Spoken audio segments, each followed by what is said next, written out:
Hi, my name is Jackie, and I'm the program coordinator at Seniors Life Enhancement Centres, which is an adult day program servicing individuals in the Mississauga Halton Behavioural. I'm here to talk to you about dementia care in a virtual world. So back in March of this year, we had to suddenly close our doors due to the pandemic. This sudden disruption in service left clients and their caregivers in what was potentially a vulnerable situation. We knew that we had to do something quickly, and we had a very short period of time to rethink how we were going to continue to provide support to our clients. This planning required a collaborative and team approach and was driven by a creative and out-of-the-box thinking. Initially, we started out with phone calls, so things like safety check-ins, social calls, resource sharing, and emotional support for clients and their caregivers. Within 2 weeks of closing, we did launch our first virtual group program, and it was an exercise program. So virtual care is a broad term that encompasses the way healthcare providers remotely interact with their clients. And it could be the use of any technology such as computers, tablets, and their telephones. Things like mobile apps such as FaceTime or WhatsApp could be used, and video conferencing software such as Zoom and Google Meets.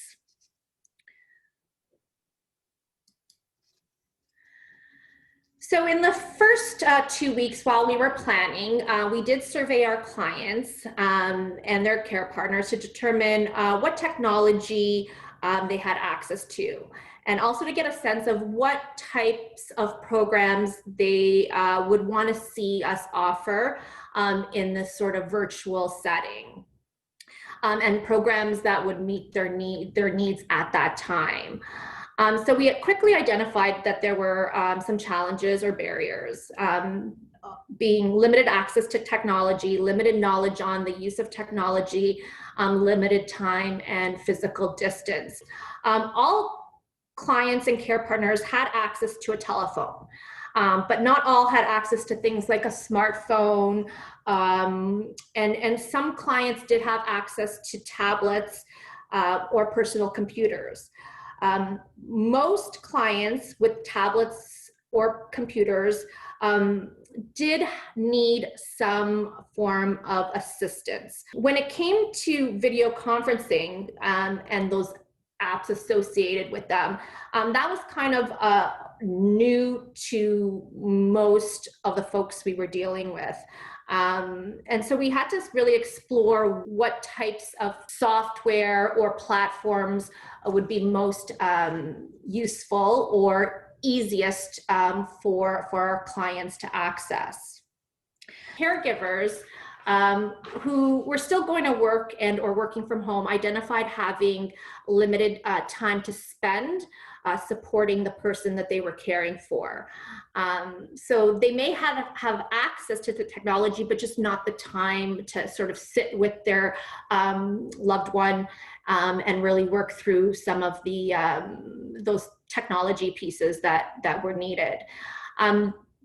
A lot of our clients also live alone or away from their primary caregiver. And also because of the risks associated with COVID, people weren't having the same level of contact, in-person contact with their loved ones. So there was this piece of, well, who's going to set them up, and how was that all going to work? So we had to really work with our clients and caregivers to figure all those pieces out. The other thing was that these challenges and barriers that we identified were not just for our clients and caregivers, they were for our team in general. We are an adult day program. We are accustomed to doing activities and providing support to our caregivers in person. So this virtual idea of a virtual world for us was pretty uncharted territory. And we had to work through some of those challenges ourselves. as we were working through this, our team had to become pretty proficient and sort of become experts really quickly so that we could support our clients in the next stage of launching our virtual programs. So some of the things that we found really helpful as we were learning how to best support our clients was that written instructions and tip sheets on how to install the various software, the various apps on all types of devices was something that was needed.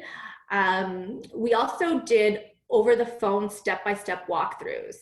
Other things that we did that were helpful were sort of these test runs where we would set up one-to-one meetings with caregivers and or clients and really work through all the technical kinks that we might go through and sort of do a sort of walkthrough tutorial. And that was very helpful. We also provided what I like to call on-call access to a staff person that could provide assistance sort of in real time.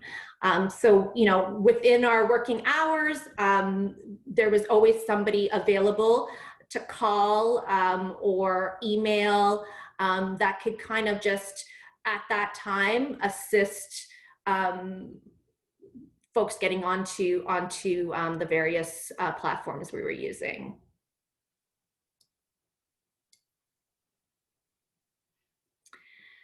So we did identify too that clients without access to devices or computers or tablets, we didn't want to exclude them. So we could still provide those one-to-one phone calls, but we wanted to find ways to include those clients into our group activities.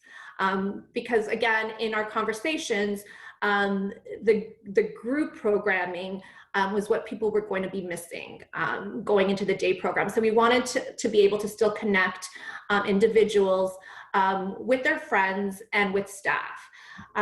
So we started looking at ways how to do that. And one of the things we found out really early on was that Google Meets was an app or a platform that allowed us to do that. So the client or the participant just needed to have a phone and be able to answer that phone, and we could call them into a program.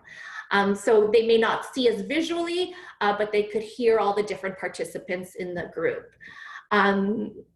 We also, as we started working through other things, and we were using Zoom as well, Zoom allowed us to, what we termed as bridge clients that were in Google Meets into our Zoom platform. So now we could have a visual component, but the clients that only had a phone were still able to participate in sort of that larger group program in Zoom. Other things our staff started figuring out that they could do to connect clients with each other was using things like a three-way conference call on their phones. And they started forming little social groups where they would call 2 or 3 clients, and they would have these little social groups where they could, again, connect with each other.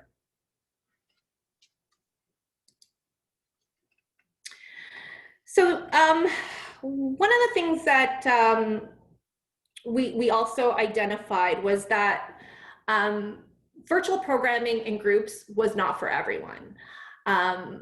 And, you know, being in that virtual setting with a lot of stimulation going on, a lot of different faces, boxes, was a little bit overwhelming for some of our clients.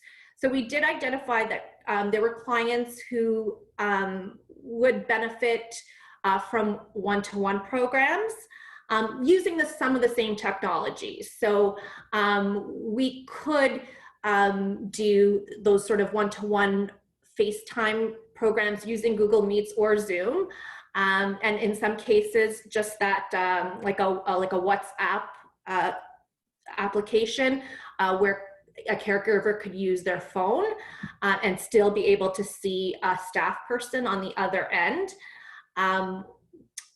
we did that, and most of the clients that did require the one-to-one programming also needed that support from their caregiver. So for the one-to-one programming, it did involve a lot of coordinating with caregivers and coming up with a schedule that worked for the caregiver, because the caregiver needed to be present to help with that. Things like reading the newspaper, trivia, exercise discussions, and we even had one client who would play dominoes over the phone. I'm still not 100% sure how all that worked out, but I do know that it continues to be a weekly program for that client. The staff running that program were pretty creative in terms of the way they implemented that. So as mentioned earlier, exercise was our first virtual program. And as we worked out all the kinks, we did start introducing more programs. And our virtual calendar sort of expanded to include all kinds of things. And here's listed some of the programs that we started to offer and that we continue to offer. So we are doing exercise programs. We do exercise 3 times a week. On Fridays, we're offering something a little different, like a chair yoga or Tai Chi, chair dancing.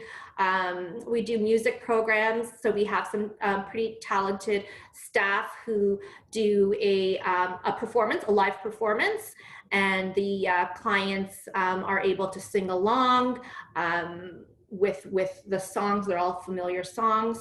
We do trivia groups. We have our current events and discussion groups daily. We do travel logs. Our bingo was also one of those. I think bingo might have been our second program that we sort of launched, and that became really popular and a pretty huge group in comparison to some of the other groups. And so we started offering that twice a week.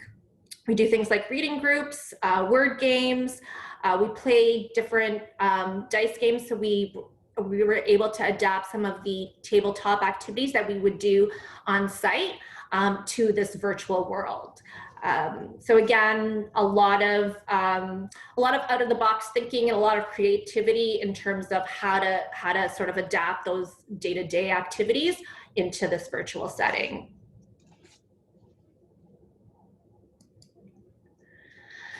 So setting the stage is really important when it comes to virtual programming, especially for clients with any cognitive impairment. So a lot of our clients do live with dementia. And so it's just as in person, it is really important to make sure that you're setting that stage when you start your program. So again, we're greeting our participants, we're introducing ourselves as well as anybody else in the group, letting them know that this is what we're doing for the time that we're spending with them. We're also making sure that they're actually still interested in partaking. So again, we may have a client who comes into a program thinking it's one thing, but it's another. So just allowing them still that choice to opt out, as well as knowing that some clients do take more of a passive participation approach. So they may just want to sit and watch, and that's perfectly okay because they're still getting that social contact. We did find that for our clients, the smaller groups, so medium to small, work the best. Anything with more than like 10 participants becomes super overwhelming for the clients and can be hard to sort of facilitate as well. We identified that having 2 staff is really helpful. So one person is always facilitating, and we always have what we call a co-lead. And that person is there to kind of keep an eye on what's going on in the room, and also as a backup, because we know that technology can be our best friend, but it could be our worst enemy, and things happen. So it's always good to have a second person that can kind of step in if something fails on the facilitator's end. Mics die, cameras die, internet goes. So having that second person just take over is also helpful. And having said that, also having a backup plan sometimes, and that goes for any time you run a program, whether it is virtual or in person, is that sometimes you have the best intention and things are planned in a way that you think is going to work, and then the participants maybe aren't engaging, or actually don't even really like the program that you're running. So always to have a backup plan is really important. And knowing that, and we always say that sort of at the beginning, and I think our clients, we've been doing this for a while now, and our clients kind of know that anything can happen.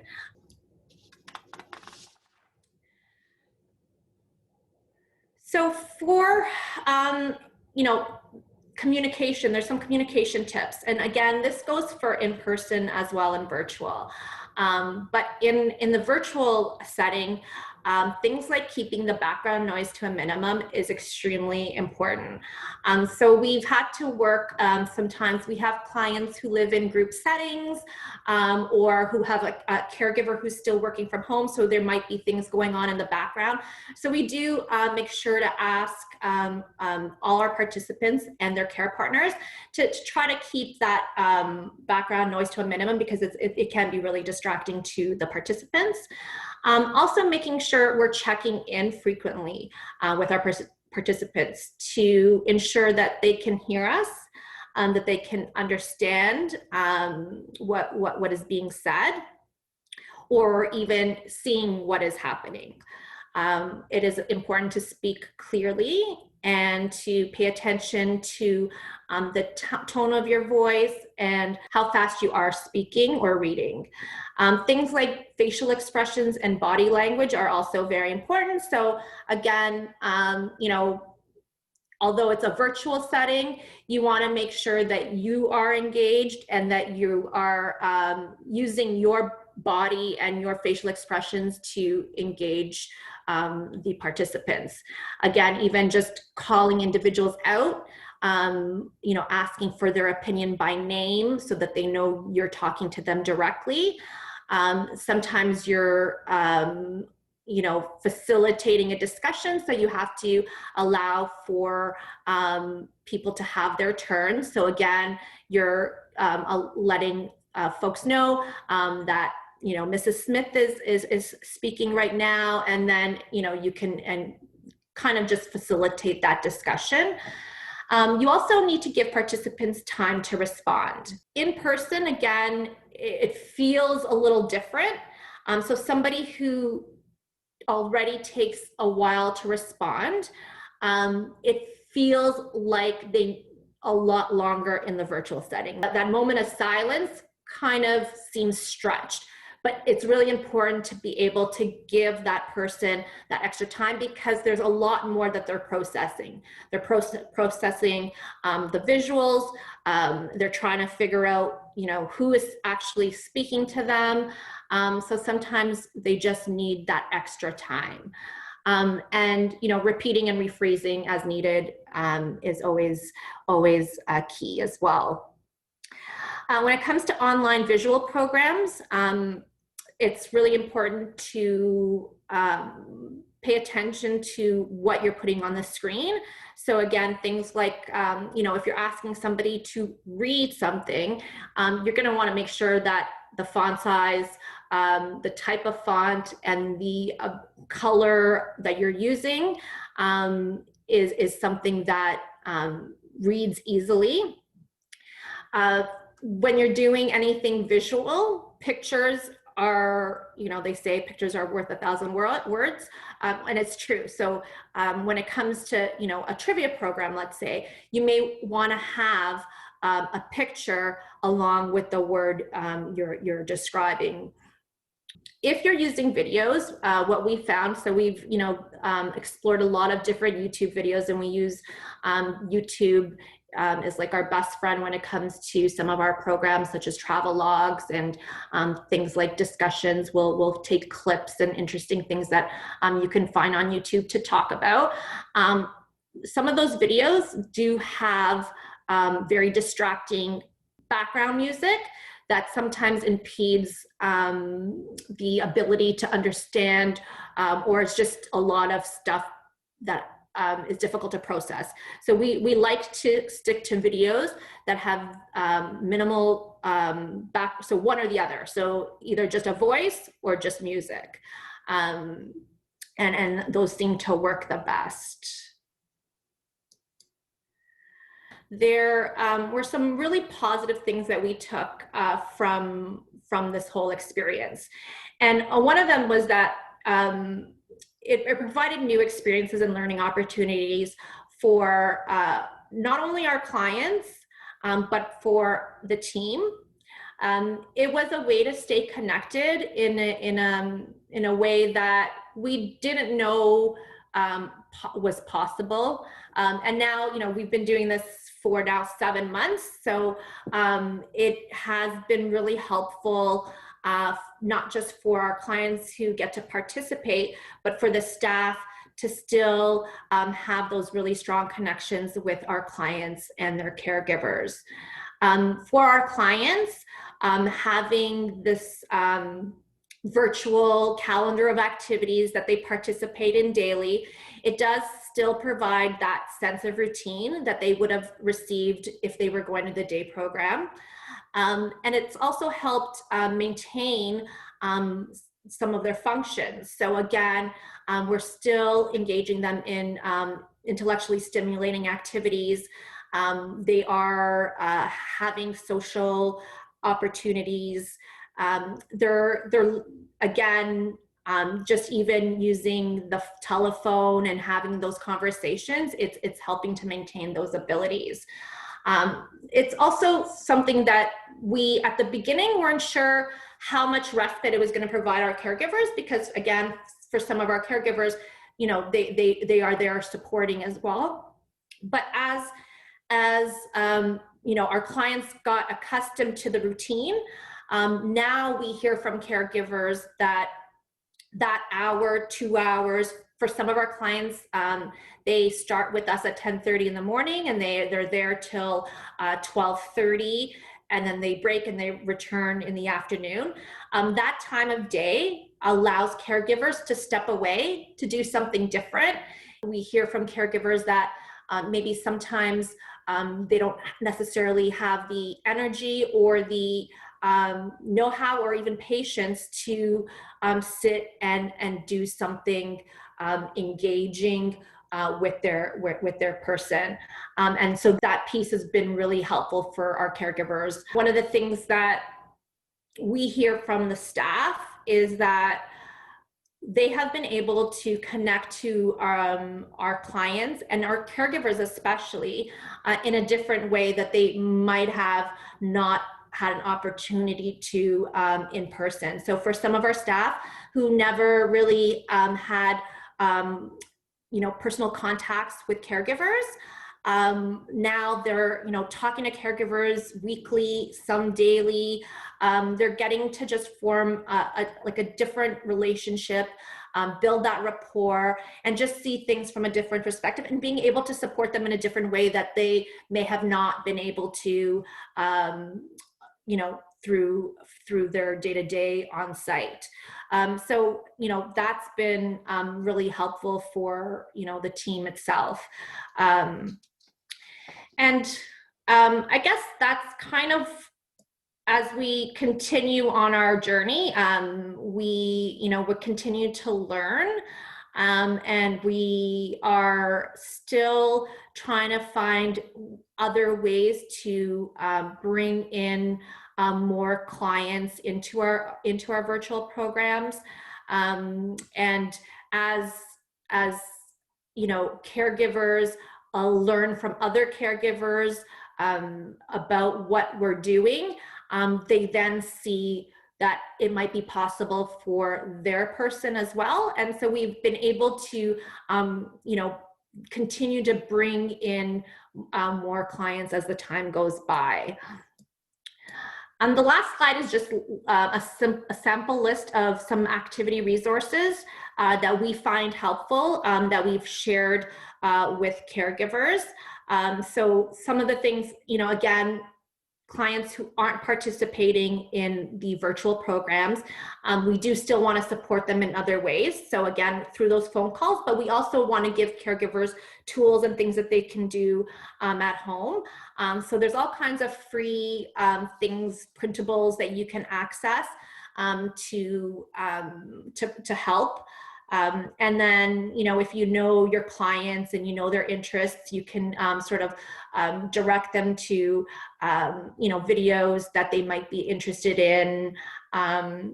We also post daily activities. So again, ideas for caregivers to do at home, simple things that you just need, find things that you have at home to be able to do. And then there's some good resources on the Dementiability website that have like a great list of different one-to-ones or self-directed activities that you can also share with your clients and caregivers.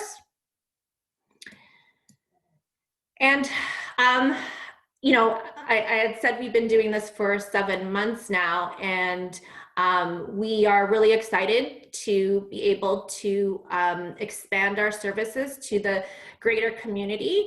So we have launched a community virtual program for individuals living in the Mississauga region. And again, it's still early in its development. So those clients out in the community that aren't necessarily associated with Seniors Life Enhancement Centres are starting to join in some of our group programming.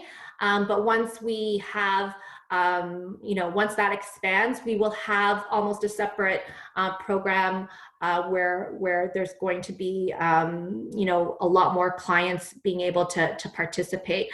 So if you know anybody who you think might be interested, please contact us, or you can contact us at our admin@SLEC email, and you can make a referral as well.